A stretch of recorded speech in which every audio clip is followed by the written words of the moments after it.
What's going on, everyone? It's your boy Shide representing Blueprint. Today we have an amazing video for you guys. Today this video is going to be consisting of Fireball Rocket Loons with the brand new Totem spell and how strong it actually can be and how you can utilize this to get the best out of your attacks. Link for this army will be down in the description. Okay guys, so we are going to be having 4 replays, so 4 attacks to break down for you guys today. It is going to be the Fireball Rocket Loons with the Totem spells, so let's get ahead and started in this one. Early on, we're going to be dropping some Rocket Loons on the Wizard Tower as well as that Mortar. Now essentially this is going to allow us just so that we can get in towards this expo with an invisibility spell. There we have the invis on the ricochet and the air defense that will take down the expo. Now this allows us to deploy a flame flinger over at the 3 o'clock side with the furnace for cleanup, but there's not going to be any defense now targeting that flame flinger, so you can get a massive amount of value.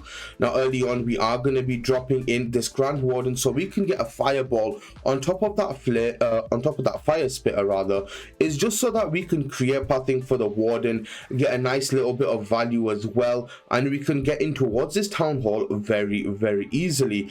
But the key point today that we're going to focus on is going to be these totem spells and how they are going to be utilized to get the job done. Always remember, if you see a furnace in the CC, a quick little poison will get rid of that straight away, so no issues there at all. We get another furnace over at the 9 o'clock side of the base, so we're going to let the warden walk just a little bit, picking a side, taking down some enemy heroes. Flame flinger is going to be working over at the 3 o'clock side as well. Need to be a little bit patient because warden walks do take a little bit of time, so you don't need to rush, especially when you have a Rocket Loons as well as a hero dive that is going to be coming on in very shortly. Warden, of course, you need to make sure that he doesn't go down. There you go, you saw the warden was low on HP.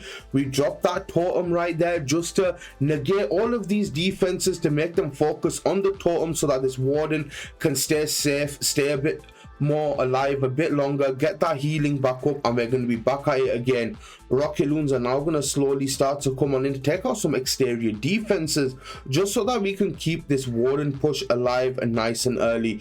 We drop an early quake with the Royal Champion Seeking Shield just to weaken some defenses as well as getting that push through another totem as well. This is absolutely pivotal because this revenge tower is no joke whatsoever. You want to keep it as far away from your warden as humanly possible, and that's why we have got this totem down to keep that warden nice and healthy, also tanking this flame flinger, which is absolutely perfect. Royal Champion is going to assist to take down the revenge tower right there.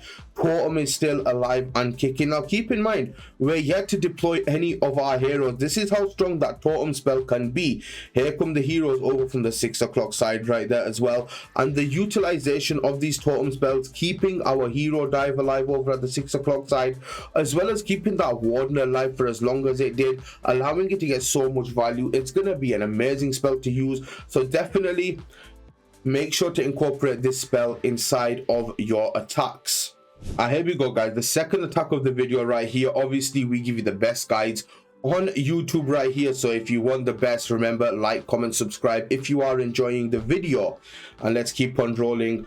Remember to use code BLUE in any of your in-game purchases as well, just to make you a better attacker. But let's get pushing on in right here.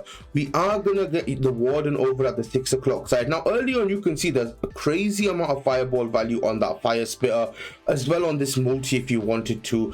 Another thing is the flame flinger can be used over at the 3 o'clock side. Yes, we have the multi gear tower there, but it is a little bit further back. The flame flinger will be out of range for a decent amount of time right here, so we can keep on going, get that flame flinger with the furnace in behind for cleanup.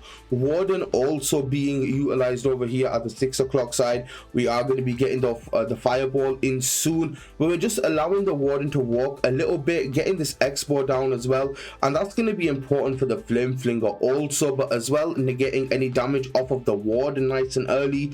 But these totem spells is what makes this army so powerful, as we're going to see pushing on forward in just a few seconds, and how these totem spells are utilized to get the max efficiency from your rocket loons, from your warden walk, from the Sui and everything as well. But patience is going to be a key. Here comes that fireball directly on top of that fire spear. We get both fire spears as well as the monolith on here, which is a very, very nice fireball for sure.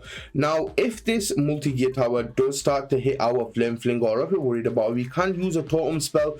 We use a couple of rocket loons right there, take out the top side expo, and now here's where everything's going to start to get rolling. The multi-gear tower unfortunately does end up taking down the flame flinger right there, but the warden has got so much value right here. First totem spell comes to distract the queen, the minion prince, as well as that multi-gear tower, which is fantastic. Unfortunately, it does go down a little bit quickly because there is a lot of DPS right there for sure. That's why we deployed a second one, just to ensure that this minion prince wasn't going to be a problem at all either. A third one was deployed right there just for the queen. We are going to have another one for the heroes that is deployed over at the 8 o'clock side to allow our heroes to get a bigger push in towards this base right here. And as you can see, there's not much more that needs to be done. This base is absolutely gone. We have plenty of troops left. This warden, oh, this was a little bit closer than normal, but the royal champion with that ability right there as well managed to get so much value. The queen with the giant, even when things don't go perfectly, you have more than enough firepower with the queen ability as well as those totem spells to power on through the base and get the job done and get the 3-star. Okay guys, here we go. The next attack is in. We're going to be going for an instant fireball right here. As you can see, perfect invisibility placements to land that fireball on top of that multi-gear tower, and we managed to get the CC, which is absolutely perfect. Getting the CC sometimes in the fireball really does help, because those CC troops can be so menacing. But we are dropping a couple of rocky loons on the top side just for our flame flinger. We find a Tesla farm again. Perfect to find a Tesla farm, especially if you drop some rocket balloons in time. Make sure that flame flinger does not get targeted by those Teslas, so you always have to test. But all good so far at the moment. Flame flinger is going to do some great work over at the 12 o'clock side. Warden managed to clear that 2 o'clock section, now has this whole 3 to 6 o'clock channel to walk up towards to get maximum value right there as well. And we're just going to be a little bit patient, as you have to be when it comes to these warden works, because sometimes you don't want the warden to go the same way as your heroes, because the heroes can easily pull the warden right there as well. So you need to be a bit careful. You need to know which way the warden's actually going to go, if he's going to go up towards 12 or down towards 6 o'clock. And as you can see from right here, it's looking like he is going to come down towards that 6 o'clock side right there. Flame flinger doing some amazing value over at the 12 o'clock side. We took out a couple of buildings over at the 6 and the 9 o'clock side of the base as well. Just a little bit of early cleanup right here. A couple of rocket loons on the wizard tower as well. Now we're going to quake, seeking shield for the RC. This is actually really clutch right there. You quake on the defenses that you know that the shield is gonna hit. You don't need electro boots on this one. The rocket spear and the shield really help take down some of those defenses very quickly, and it's really nice as well, being able to take down a quick chunk of a base with relatively no pressure whatsoever. Monolith locks onto the RC, and there you have it, the totem spell right there. Unfortunately, the RC didn't get too much value right here, purely because of the recoil cannon. But then again, if the recoil wasn't there, it tanked the long shot, it tanked the monolith, and the RC would have stayed alive so much longer right there. We still have 2 totem spells remaining. We have 2 recoils here that we need to be a little bit careful of as well. Super minions on the top side working. Warden under no pressure. Here we go. We tank one of the recoils, but with the recoils doing multiple shot damage, it is a little bit awkward, but it does negate at least 1 to 2 shots off of your heroes, which is absolutely perfect.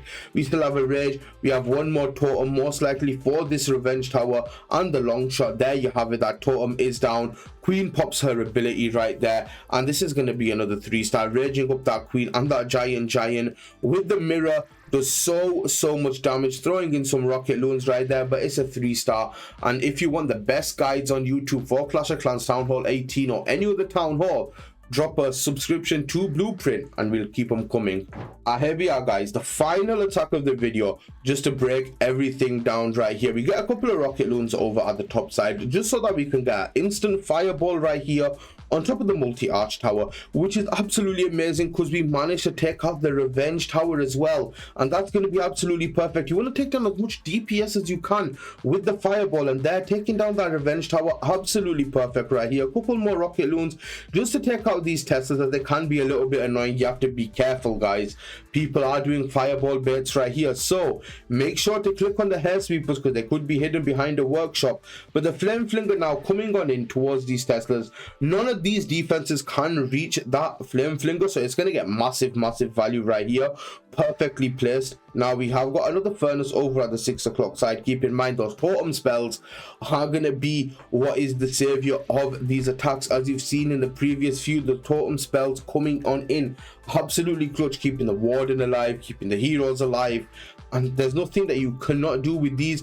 It's just an overpowered skeleton at this point, maybe nerfed at some point, so you want to use them while you can. Look at this long shot absolutely going to town on the warden, so we drop a totem because we know there's too much damage right here, and that allows the warden to heal back up, especially with the rage. We also have the multi. We also need to be a little bit careful of the CC as well. So there is a lot of aspects right here you need to be careful, and you need to know that multitasking is important because you have to keep your eyes on the warden as well as that flame flinger as well. Now this long shot is absolutely menacing, guys, so be careful. But there you go, you saw that again, right? A quick on the defenses. Seeking shield comes on in from the royal champion right there, which is going to be absolutely huge. It takes down a chunk of these defenses right there. Unfortunately gets locked onto the king, but that's going to be fine. We drop another totem because we saw the expo. Unfortunately, we also, actually never mind, we get the fire spitter in there as well. Now we drop another totem just so that the king can get aggroed to that totem right there. Queen and our king comes in from the 3 to 4 o'clock side. The best warden still going, taking down the king, taking down this long shot as well. Flame flinger pops right here. We drop another totem for our hero dive, which is absolutely fantastic. And look at how this is going to be pushing on through. Now we still have that king ability, finally goes off. That spiky ball was absolutely amazing, getting all of the defenses and no trash buildings right there whatsoever. We still have 5 more rocket loons needed wherever. Still have that queen ability, still have cleanup.